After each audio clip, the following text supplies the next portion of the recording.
Om Akhandamandalakaram Vyaptam Yen Characharam Tatpadam Darsidam Yen Tasmai Shri Guruve Namaha Ajnanatimidandasya Jnananjanam Shalakaya Chakshurumilitam Yen Tasmai Shri Guruve Namaha Gurur Brahma Gurur Vishnu Gurur Devo Maheshwara Gurur Sakshat Parabrahma Tasmai.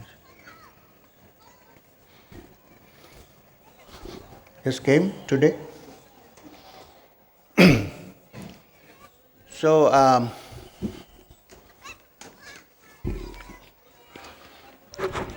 yesterday I think we ended on a sad note, sorrows and Kunti's prayers and lamentations. So today is actually the first day of the satsang. So I want to start and end with a happy note. Let's not worry about the sorrows and the wailings, the lamentations. Let's look at the positive side, which is joy, happiness, which we all seek, right? This way or the other. And again, today I will not speak about Kriya. Don't get worried. Those people who are taking Kriya, they'll surely get Kriya tomorrow. Don't think that I'm avoiding Kriya, okay? I need to lay the foundation before we go forward. So, there are two definitions given for the ultimate reality that we seek, hope we are seeking. If you're not seeking, you wouldn't be here, right? So, there are two definitions, two words that describe the ultimate reality, and both are from Vedanta. One is from the rest of the Vedantic texts, and one is from one of the most difficult Vedantic texts one could ever read. They are the Brahma Sutras. They are also known as the Vedanta Sutras of Vyasa. So the first definition, first. The ultimate reality, the Supreme Being, the truth which we seek, is defined as, is called Satchidananda. So when you say Satchidananda, one would think it's one word. In Sanskrit, there are no one words, all verbs put together. So, Satchidananda is not one word. In fact, is a combination of three syllables.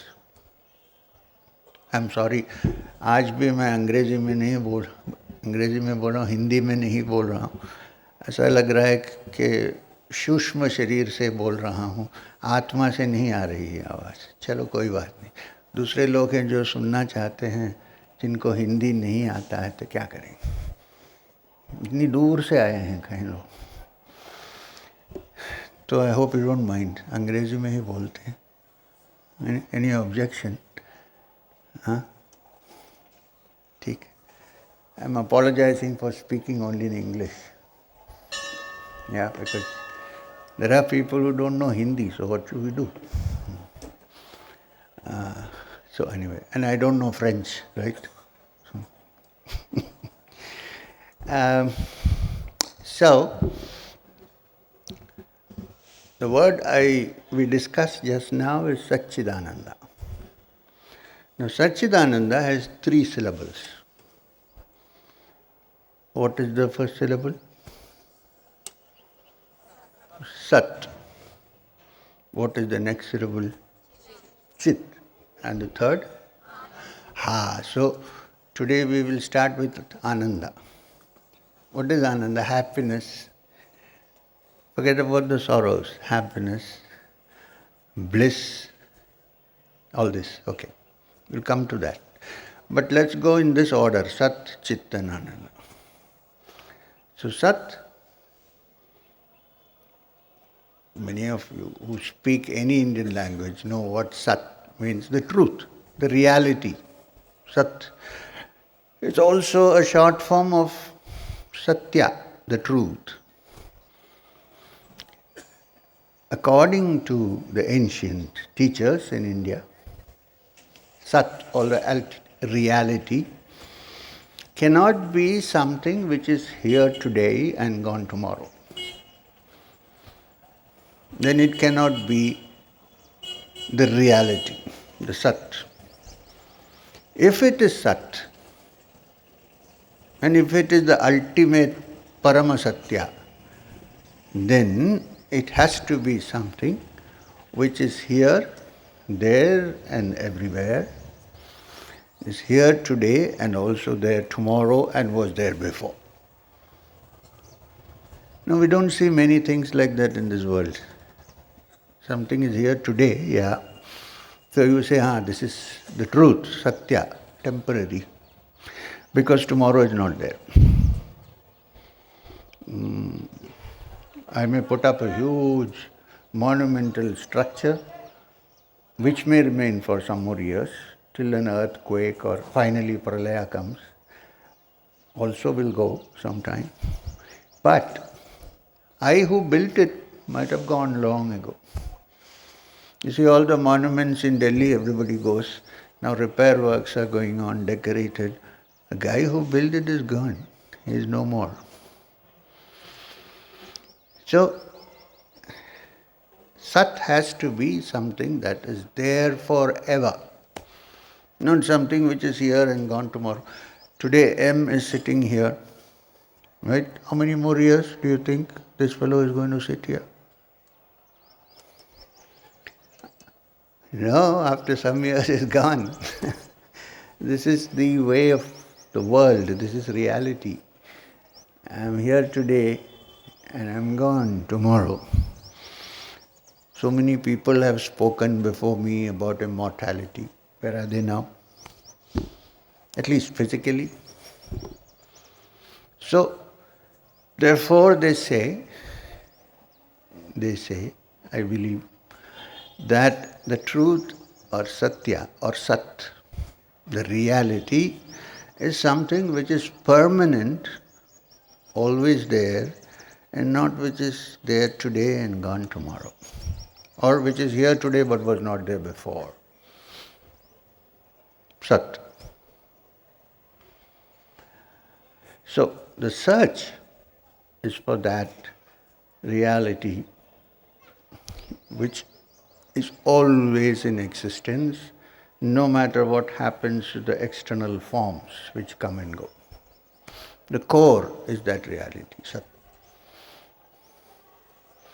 No one can add anything to it, no one can subtract anything to it. But the good news is, it's also part of the core of our individual consciousness. This is the good news. Well, you will say, that is the truth. What is it to me? What is it to me? It's the essence of my being. It's when everything else is eliminated, not physically, from the mind, and when the mind is calm and quiet and still and rejoicing in its own solitude, then you come face to face with Sat, the reality which is always there, which never dies, never is born, because anything that is born has to die. It's always existing. And which is come by itself without any hand building it. Which is why sometimes referred to as Swayambhu. That which is by itself, which doesn't require human hands to build. Right? Sat. Now the ancients also said, again I concur with them from my little experience, is that Sat is also of the nature of Chit. which means consciousness. It's not an unconscious substance, which in Sanskrit is called a padhartha, but it's of the essence of consciousness, because of which we are conscious beings, because of which the mind is able to function and think and recognize and witness, because of which when everything is still, there is only the feeling of awareness, pure awareness. This is the meaning of saying that it is Chit. It is of the nature of consciousness. It's not a physical object. In any case, no physical object can remain forever. But the witness sees everything and is always there. Ultimate witness, not this individual witness. And again, the good news is this individual witness is a spark of that supreme witness, and therefore, in essence, part of it. So, Chit. Then comes Ananda. Do I have to explain Ananda? Everybody seeks Ananda. Ananda is happiness, bliss. We all seek in some way or the other how to be happy, how to keep our minds happy. Except that we think when we gather things, we will become happy. Not true. The Upanishad has a beautiful saying, Tena tyaktena bhunjita, let go and rejoice. We're not talking about the gas that builds up in the stomach. Let go and rejoice. You may let go and rejoice, but others might suffer. So, Tena tyaktena bhunjita, let go and rejoice, which means if you can let go of all the distractions, not easy, I agree. When you are free of being caught by things, when you are happy when things don't move according to your definitions, when you allow it to move like the beautiful Ganga flowing, why forget the Jamuna, also the Jamuna, flowing, not being stagnant in any way. The moment you have still water, it usually becomes stagnant after a while. Move. When the mind reaches that state, then you understand true Ananda. Otherwise we are searching for it everywhere. In fact, the whole of living, the whole of evolution is a search for happiness. Or I would say expansion, which we think brings about happiness. A small company wants to expand into a big company because we think, now we will be happy. Satsang was small, now it wants to expand and become big. Why? Because we think it is going to be happier. We don't know. Maybe not, maybe yes. But what is eternally happy, what is full of happiness intrinsically, whose nature itself is happiness, it doesn't have to do anything to bring it about. And it is for this that we do all kinds of things to reach in some way. Is the real meaning, Vedantic meaning of the word Ananda. It's not the ordinary Ananda that comes and goes.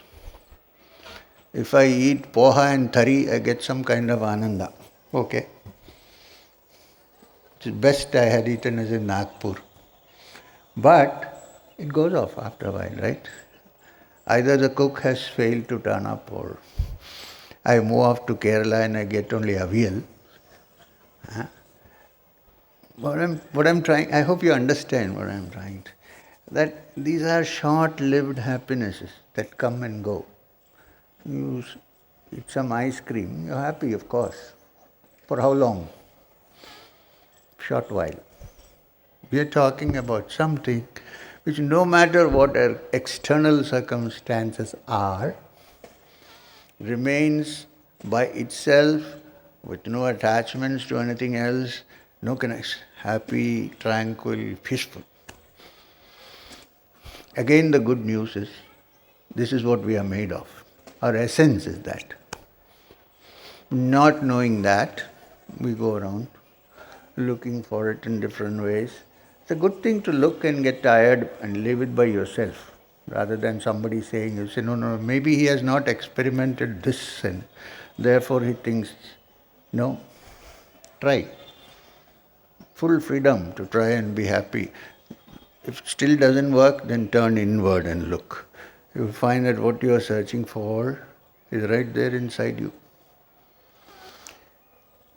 Which is what the great weaver saint of Banaras, Kabir Das, said when he talked about the musk deer. You know the musk deer, Kasthuri mriga. It has a little pouch in its belly, near its belly. And every year in a certain season, musk is produced. And there is this fragrance in the air, Kasthuri. Interesting. You know why it happens? Because it wants to attract the female. That's why we spray musk. So, anyway, so when this fragrance wafts in the air, the poor deer, D-E-E-R and D-E-A-R, not knowing that the source of the fragrance is coming from its belly button, goes looking for it everywhere. Pushes its snout into thorny bushes, bleeds, but is not happy because it wants to find the source of this fragrance. It thinks it is somewhere outside. The ancients said, if you understand that this fragrance called happiness or ananda, not the ordinary ananda, but anantam anandam brahma, comes from the tantra. That means unending bliss is the supreme Brahman.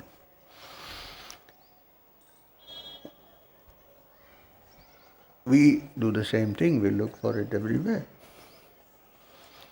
When we are young, we look for the young. When we are old, we still look for the young. Or we like to become young ourselves. Longevity is one of the biggest selling things today. Somebody asked me, do you know Kaya Kalpa? I said, well, but why? No, he said, there are Kaya clinics all over. I said, so what do? They get rid of your wrinkles. So I said, good. For how long? He said, you have to keep going. When you get tired, then again wrinkles come back, right? So, Kaya Kalpa for the body, of course, it's okay. You should be healthy. Not that you should glow all the time, but at least you should be healthy. But the real Kaya, the inexhaustible Kaya, you're all smiling because you go to Kaya clinics, no?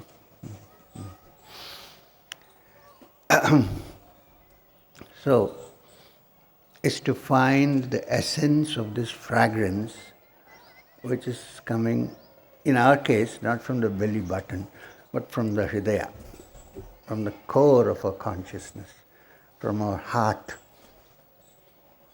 Again, heart, not the physical heart that pumps blood. Like you say, the heart of the matter, the core of our consciousness. This is the search. The search for expansion is because deep down, I'm not saying you should not expand, except this, of course. It's not a good idea to expand, but other things. It's built in your system to expand. Very difficult to get out of it. You know why? Because deep down, the mind knows, the subconscious knows, that there is something which is infinitely expansive and which is part of our being. It is in search of this that we go around looking for expansion. If only one realizes that this is inside, and there is no need to look for it outside, then you are settled. We have an ancient mantra from the Vedas which comes in the first introductory part of the Ishavasya Upanishad, the Shanti mantra. Poornamada poornamidam purnat purnamaduchyate purnasya purnamadaya purnameva vasishyate. We chant it regularly. Do we think what it says? It says the source of this entire universe is an abstract completeness, Purna. Poornamada, that is Purna. Poornamidam, and this which has come from that completeness is also complete. This is the good news. But we don't see it. We always see that we are incomplete. We are looking for completeness because the subconscious mind knows somewhere that there is some completeness from where we have come and where we aim to go back. But we think that it happens when we gather and expand, rather than know that if you go to the core of your consciousness, the whole expansion is here. The source of all that is expansive is here. We don't, because we are caught up with those little things in life too much.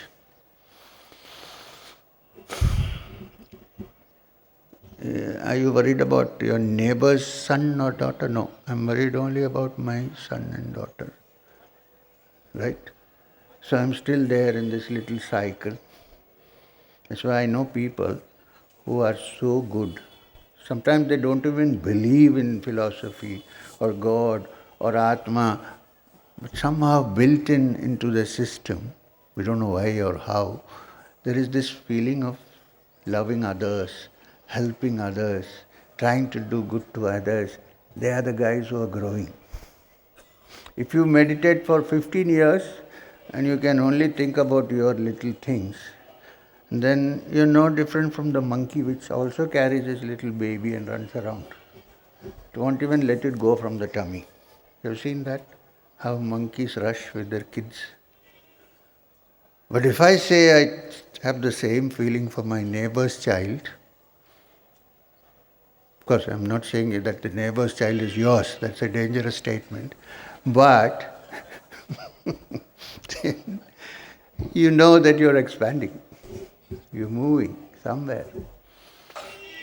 This is spiritual expansion, because you find that the true essence of your being is by itself complete, Purna. And it sits inside. When you go to the temple, you pray to the deity, and then you may email me, I'm going to Ujjain, please look after me. Hundreds of people are going to Ujjain, everybody is being looked after. I should come in the train with them and look after them. So what did I say? I forgot. Because the person who sent me that email was smiling. So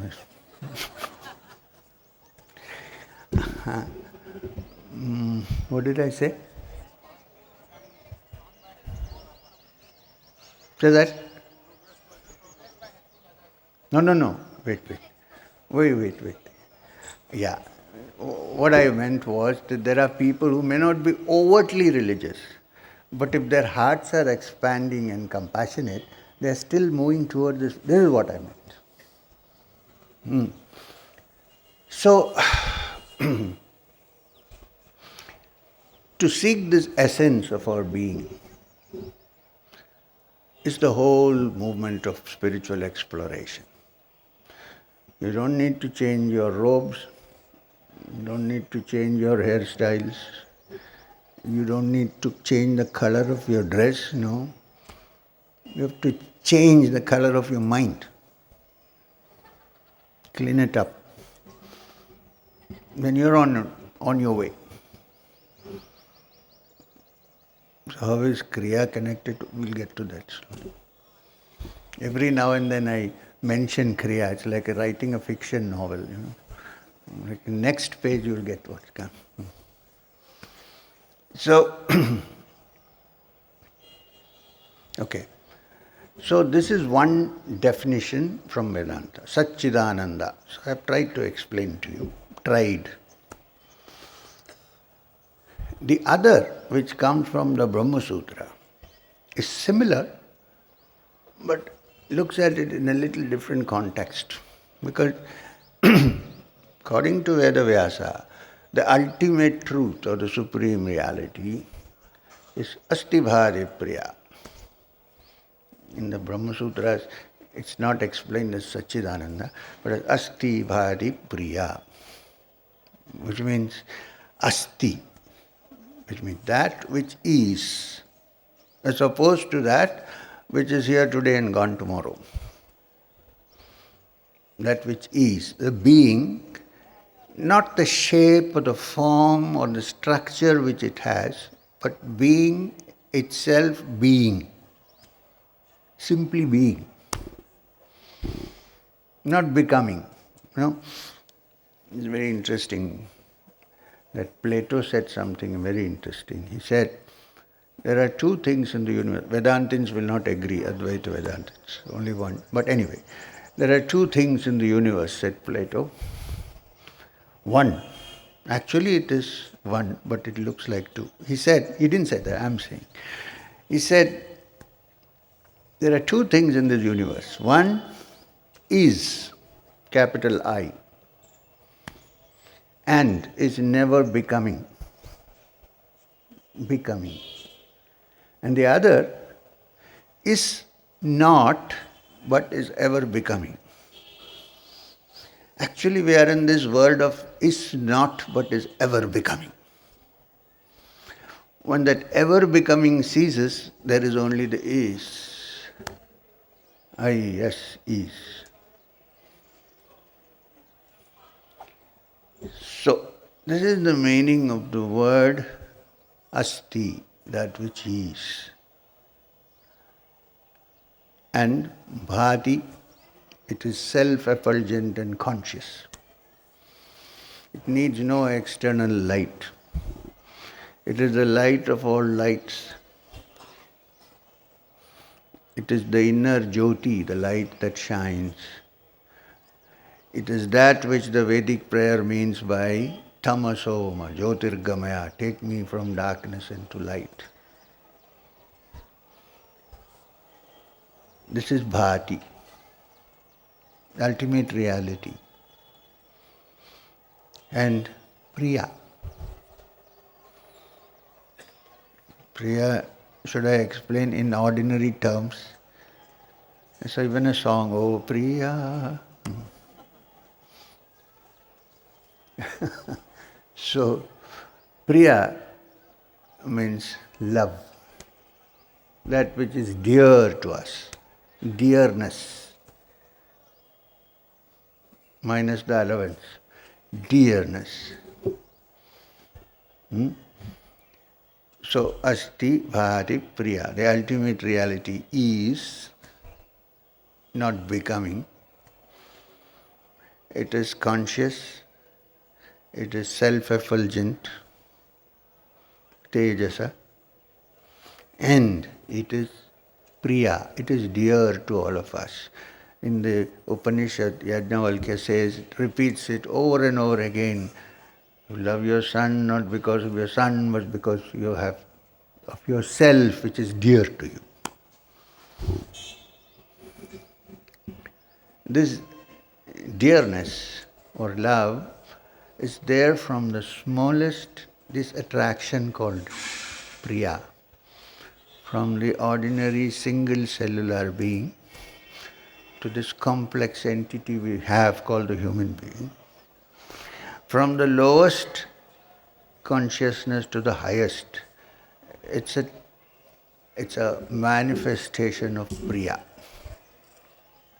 And in its ultimate sense, it cannot even be explained. Words fail. You can be a very intelligent, very wise. You may be even trained in AI, artificial intelligence. But if you don't have priya, you're a robot, you're not a human being. You can have the most important, most advanced computers set up in a line. You will never hear of two computers falling in love and running away. So even the ordinary manifestation of so-called love, when you are young, in most cases it could be quite hormone invested. Even then, it's a manifestation of Priya, dearness. I feel dear to somebody. And try explaining. Go to young people who are in love and ask them why they are staring at each other for 10 minutes without saying anything. You think you'll get an answer? No. You don't know. अबे भाई क्या हो रहा है 10 minute से bus stand में खड़े हो अरे कुछ कुछ हो रहा है कुछ कुछ होता है nobody knows क्या होता है right means कुछ कुछ होता है means something is happening we don't know what's happening even from that level then the love which produces a child then the love of the mother to look after the child and then our love for life so that we dread death. The whole thing is understood when you understand that in your true essence of your being, it is this pure thing which you can call dear to me. The dearness starts from there. And you understand that only when you even consider death as dear. If you begin, I'm not saying you should commit suicide, please. When you begin to even love death, because it takes away the impermanent, and you move towards that which is forever, and then you begin to understand the true meaning of the word Priya.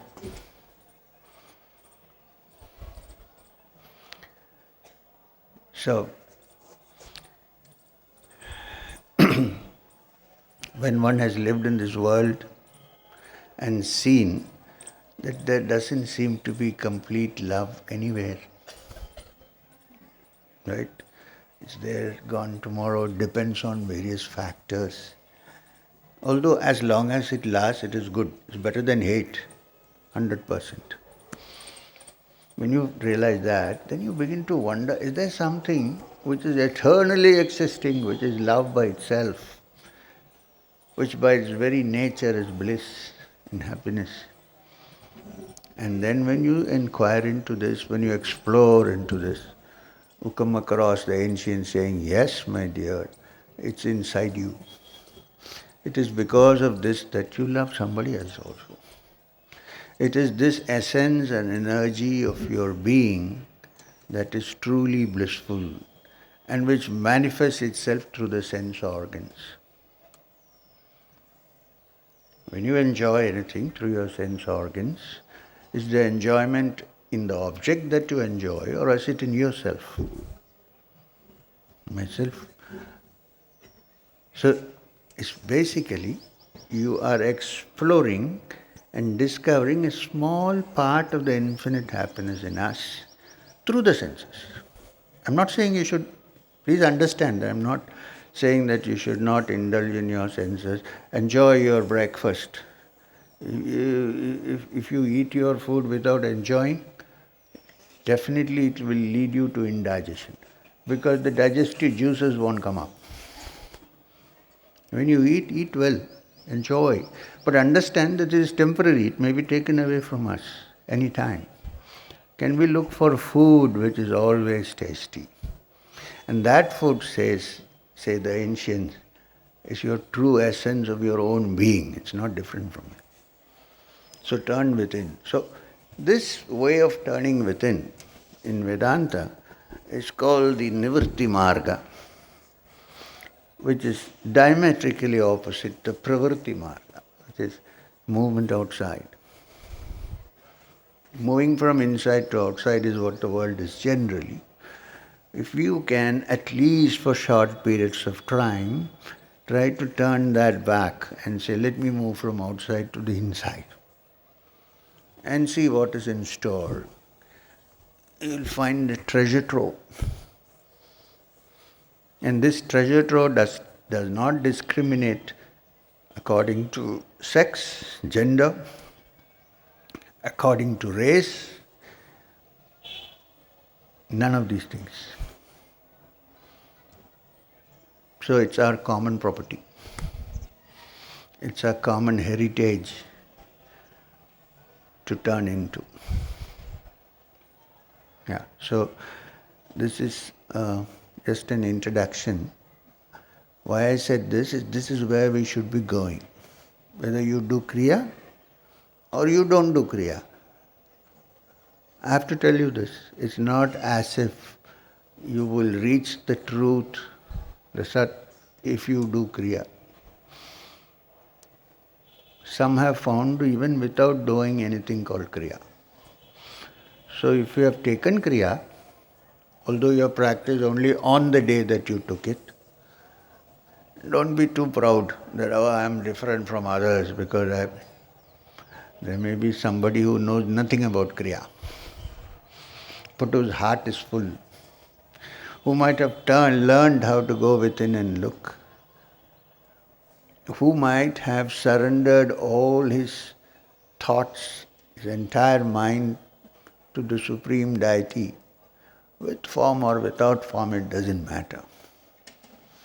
Such a person need not necessarily do Kriya. Now don't come to the conclusion, we are all such people, we don't want to do Kriya. That is the ego that comes in, Very often, you know why I do Kriya, especially when people are around? I actually don't need to do Kriya now. Do it because then some other people who watch me think, we also don't need it, we have also reached somewhere. We only need to go to the pharmacy. So, that's why I do Kriya, so that people know we have to do Kriya. I have been appointed as a yoga teacher, so therefore I don't have to do Kriya. Why? Because I have reached up there. These are all things which we need to watch carefully with our mind and see how things work, what to eliminate, what not to eliminate. Of course, I agree it requires a teacher, but unfortunately I can't individually hold your hands. So many people, I don't know how many people are there. I'm shocked. But I try my best. You know what happens when you look at little things, sometimes the mind also becomes more. Once Sri Ramakrishna Paramahamsa scolded one of his disciples, who was a householder disciple, not a sannyasi, and was a homeopath.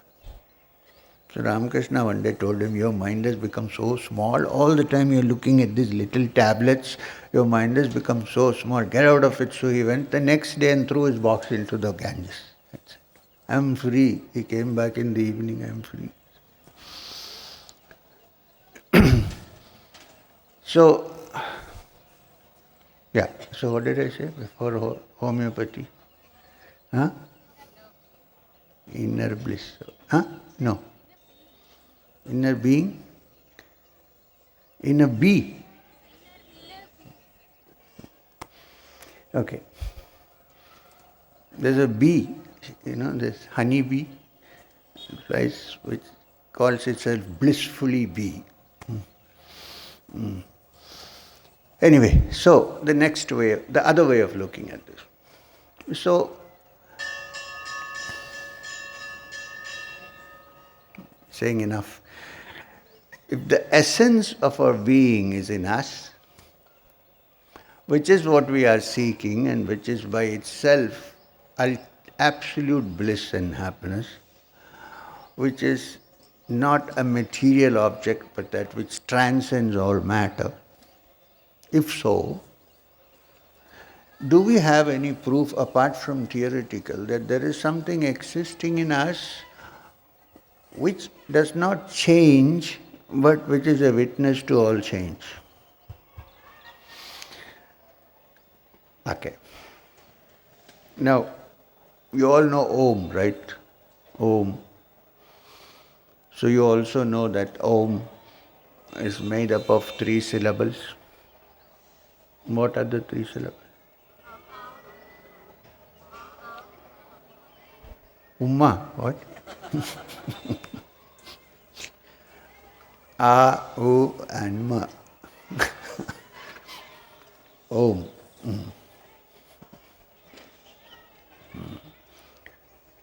In Arabic, Umma means woman. So, A, U and Ma. Om.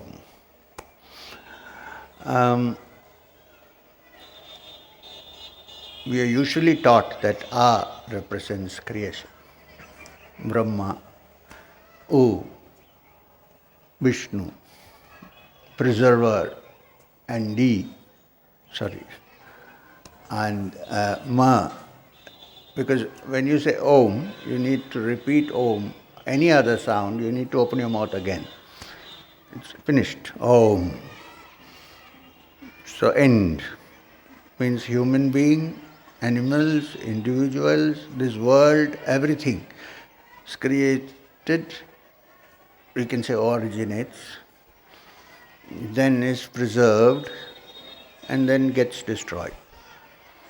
Then it goes on, something new comes, right? If the old doesn't go, how does the new come? There's no space. So it's a constant movement, the cycle. This is what we have been taught with Om. And somebody even said you can call it God because it generates, it operates, and it destroys. Okay. But the Upanishads also talk about another meaning for Om. You'll find it in the shortest of the Upanishads called the Mandukya. There, the sound A, first simple sound which anybody can make, represents the waking state of consciousness. What is waking state? Jagrita avastha. What is the waking state of consciousness? Like now, is he awake? So, the waking state of consciousness, Jagrita, which is common to all human beings, also to animals. We don't have to explain anything about Jagrit, waking state, right? So if someone wonders if we are really awake, but yes, generally so. Then you have the next state. What is the other state which is common to all human beings? Dream. Daydream, night dream. Common to all of us. And this dream state needs to be examined a little bit. Waking state we know. At least we think we know. So, but the dream state needs a little bit of close examination because in the dream appears to be real. When you wake up, it is dismissed as a dream. Right? Suppose you're dreaming and somebody says you're dreaming, you would say, if you know, I'm not dreaming, of course I'm. And it's so real that even when you wake up, you're afraid of the thing that you were afraid of in the dream. You might turn and look if the tiger is still chasing me, right? In the dream. And all your blood pressure, your breath, your heartbeat, everything will correspond to that state when you are actually chased by a tiger. Heart is still beating, thumping away. You're perspiring, you're sweating. Why? Because the tiger was chasing you. More so if a tigress was chasing you. No insult. And then you wake up and it's a dream. You're relieved. Right?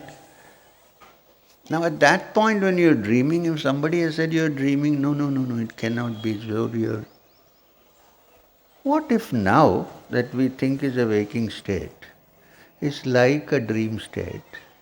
Of course you won't believe it because you are in this state, right? Like in a dream. What if somebody wakes up and stretches his hand? Oh my God, what a long dream. So the dream state has a lot to compare, to study, because it could be that this also is like a long dream. Who knows?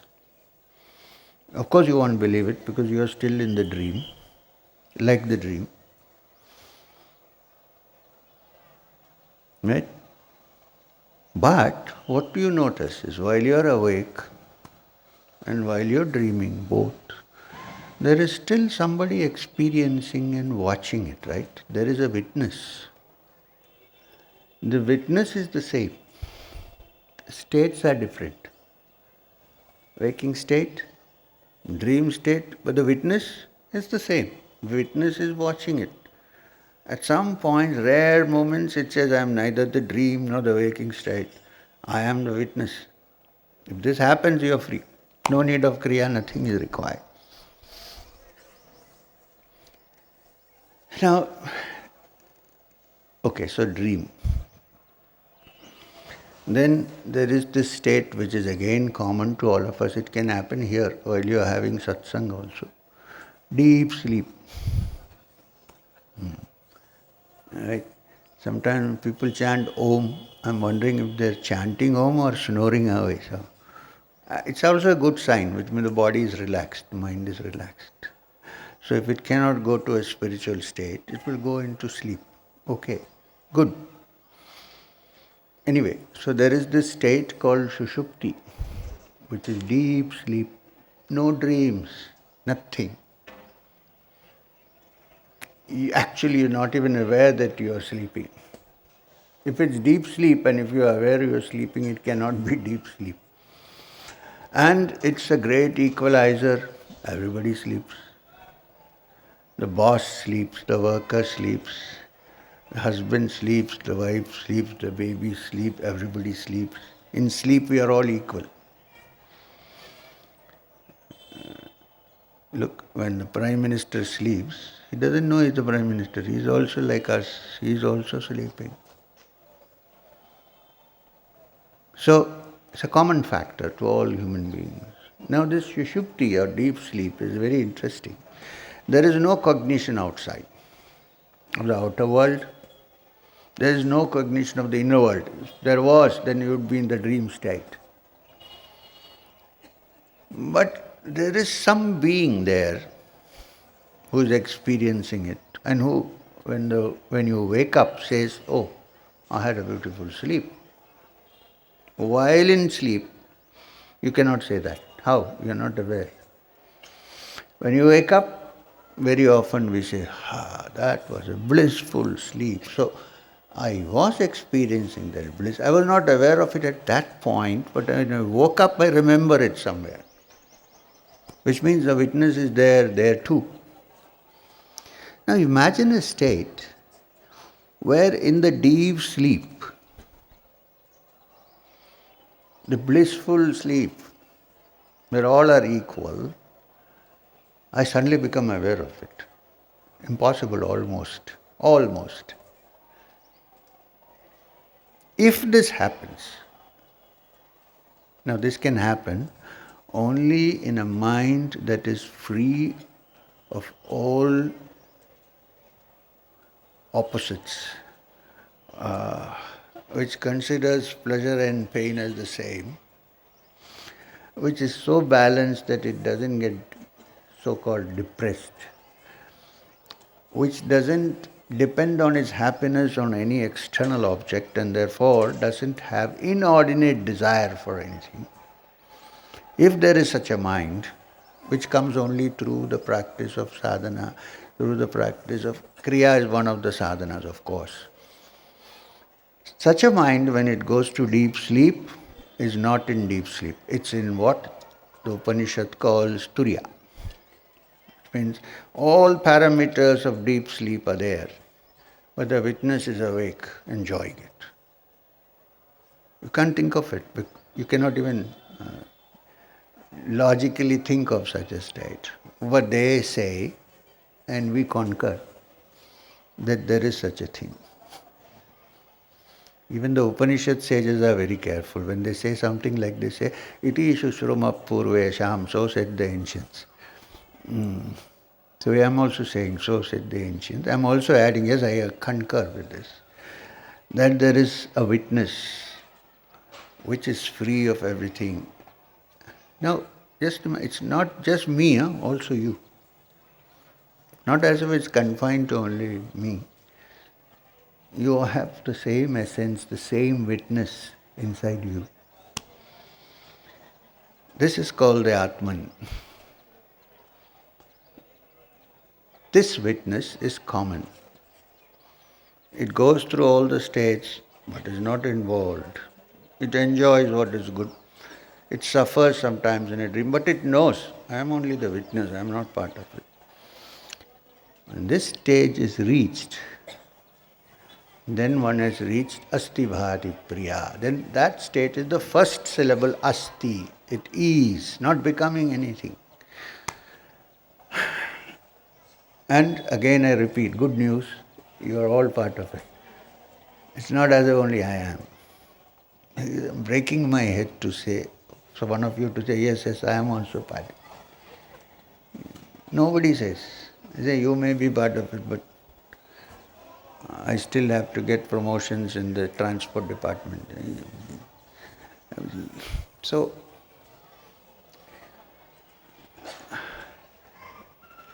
I hope you got some understanding what we are seeking, whether through Kriya or some other sadhana. Okay. Now naturally, when the mind is absorbed all the time in gross objects of the senses, it's very difficult for the mind to settle down and touch the inner being. Understood. We all live in this world, right? Are there ways and means to make the mind so calm and quiet and clear that it begins to have at least some understanding of what we discussed? We are saying yes, there are rather. It can happen in many ways. Sometimes, in rare cases, it can happen in a flash when you are listening carefully to what is being said. But then of course it's overpowered by other things too. But at least the memory lingers a little bit there. From there the seed is sown and then it grows. There is a possibility. Now, this is where sadhana comes into the picture. Sadhana is clearing the mind of all the rust which is gathered over the years, or many centuries, different lives, all forms of sadhana, including devotion, bhakti. When he has true bhakti, then everything is wiped out. Is how to remove this rust which is gathered around the mind. When the rust is removed, then the mind becomes sensitive, pure, quiet, and then when there is a magnet close by, it becomes a magnet itself. If it's covered with rust, it cannot become a magnet. Magnetism cannot penetrate. So even if you have a good teacher or a good friend, you have to do sadhana because you need to take the rust out so that the magnetism is felt deep down in the mind. So the whole practice is this. Now take the case of a person. I'm going to describe to you different kinds of sadhaks who have achieved the highest in different times in this world. Let's take the case of... Why I'm saying this is that I personally think that it's a good idea to have somebody who has walked on this path, because it's largely unexplored territory and therefore can give you hints and help you sometimes, but the walk you have to do. I can't walk for you. When you are hungry, can I eat for you? But if I know about food, I can say, don't eat this food. You've just come back from the West. It's full of chilies. You get loose motions. This I can say. But eat, you have to eat. In the same way. So what I'm trying to say, it's good to have a guide. But there have been cases of great spiritual beings. You look around and you don't seem to see that they had any guides. But don't imitate that. It's not easy. Maybe they went through this whole thing in some past life, and when they came back now, they were almost ready for it. They didn't need any help. Possible. Now to say that I am also good. Okay, try it. So, I'll give you one or two examples. One, Ramakrishna Paramahamsa, my fondest example. Okay. Here is a man who hardly could sign his name. It seems to have been a sensitive child from the beginning. Hey, where are you going? These are students, they'll always be like that. Okay, so this is a test. Can you still give attention while this is going? A little child of 8 years walking on the paddy fields, eating some nuts from a bag hanging on his neck. Not nuts actually, some murmuras, whatever. I don't know what you call it in Bengali, I forgot. Something, eating some little things, eatables from the bag. He has till then no religious background, no training, nothing, 8 years. When he goes on the paddy fields, he looks up. There's dark clouds there. And in the midst of the dark clouds, a whole flock of white geese fly across. He's so stunned by that contrast. He's not even thinking of God or anything. He simply says, Mago, and falls down unconscious, which is, oh mother, and falls down. Which is the usual expression in Bengal, Mago.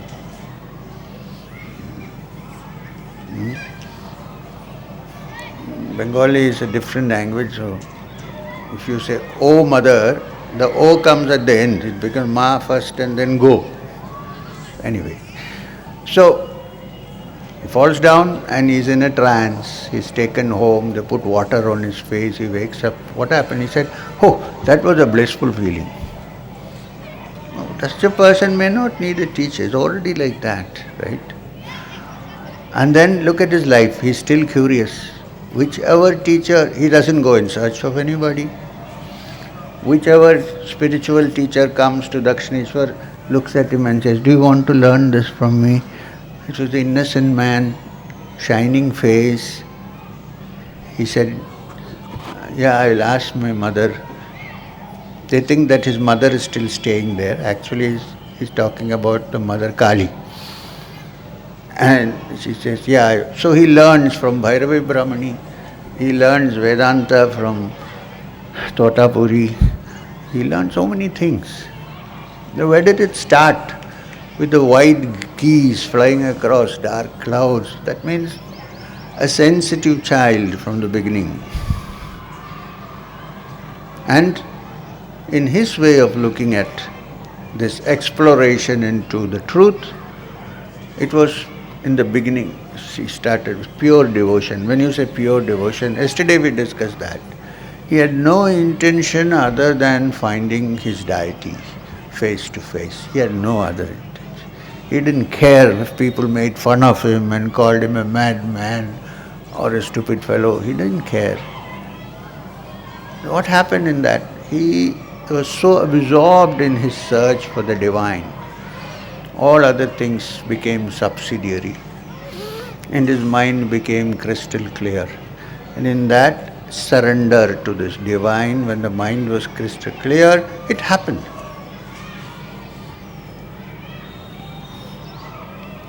His disciple, Swami Vivekananda, was a well-read man, educated man who could talk English. See the contrast. He did not imitate Ramakrishna Paramahamsa. He was different. He wore a suit when he went abroad. And he taught yoga. The Raja Yoga Sutras of Swami Vivekananda are very interesting to read. So, different. He had a teacher, Ramakrishna. His guru did not have any teacher in the beginning, but then he had many teachers. Vivekananda had one teacher, Ramakrishna. I'm just trying to give you there are different kinds of people. Now, Vivekananda is well known to have been a jnani, which means an intellectual thinker, one who went into jnana yoga. What is the root? A man who was pure bhakti, pure devotion.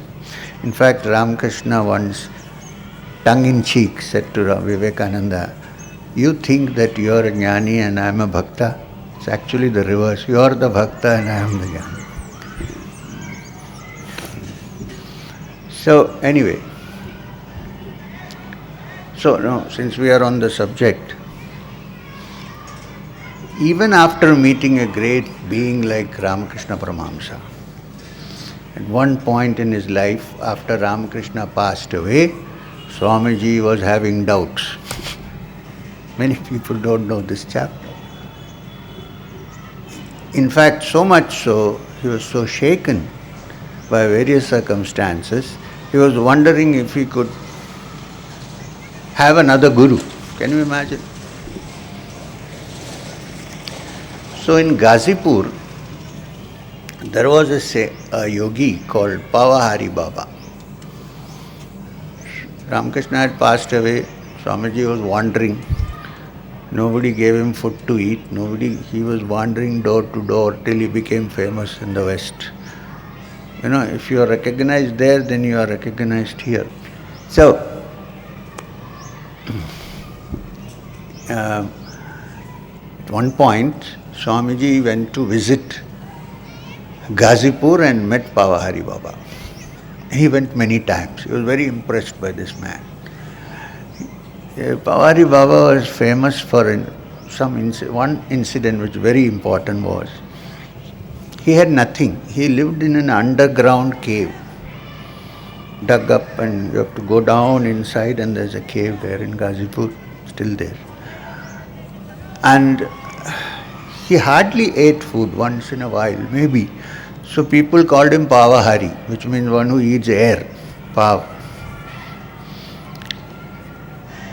And one of the incidents that people really came to know of him was that he had only few possessions. He had 2 pieces of loin cloth. He used to perform havan regularly. And he had a long brass spoon to pour the oblations and a kamandalu, which also was shining brass, which used to clean every day and make it shiny. So one day a thief broke in. Thief thought that both were gold. The spoon and the kamandalu, the brass one so polished, he thought it is gold. So he stole the kamandalu by the time Swami got up and he ran.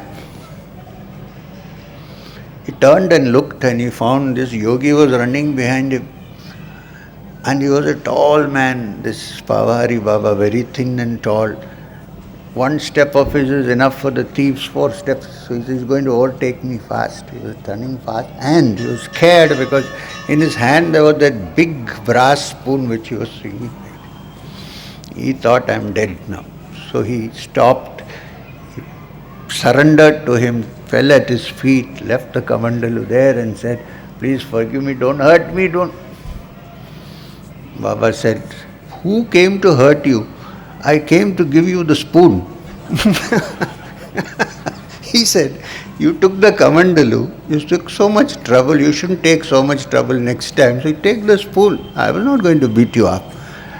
So he took the spoon and went home. I mean, this kind of person. So one day, Swamiji hesitated. Should I tell him? Should I not tell him? After many days, he told him, "Can you become my guru? I want you."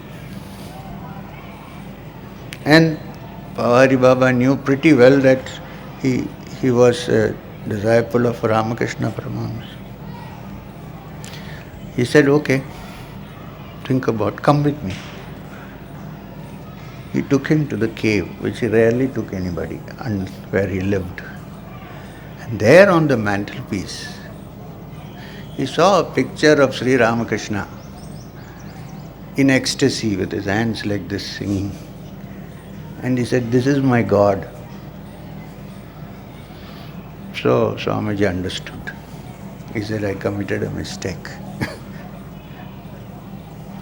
And came back. So I'm just trying to tell you that there are different kinds of sadhaks, there are different approaches. It need not be one. And if I say this is the only correct way, I may not be right.